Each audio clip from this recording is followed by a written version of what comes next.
তৌহিদি জনতা সেই মানিকগঞ্জ যে মানিকগঞ্জ শহীদ মীর কাসেম আলীর রক্ত রঞ্জিত হয়েছে, সুতরাং এই মানিকগঞ্জের প্রতিদিন মাটিতে ইনশাআল্লাহ সংগ্রামী তৌহিদি জনতা এক্ষেত্রে বক্তব্য রাখছেন শহীদি কাফেলা গণ মানুষের সংগঠন বাংলাদেশ জামায়াত ইসলামী মানিকগঞ্জ জেলা শাখার সংগ্রামী বিশিষ্ট আলেমেদিন হাফেজ মাওলানা কামরুল ইসলাম।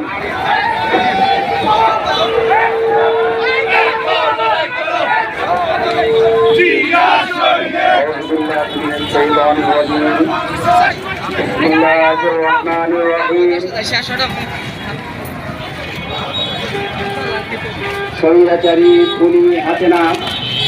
এবং তার সহযোগী বিচার আওয়ামী লীগ ছাত্রলীগ সহ সকল অঙ্গ সংগঠনে নিযুক্ত করার দাবিতে বাংলাদেশ জামায়াত ইসলামীর উদ্যোগে মানিকগঞ্জ জেলা শাখার উদ্যোগে আয়োজিত আজকে এই সমাবেশে সম্মানিত প্রধান অতিথি বাংলাদেশ জামায়াত ইসলামীর কেন্দ্রীয় নেতা মানিকগঞ্জের সন্তান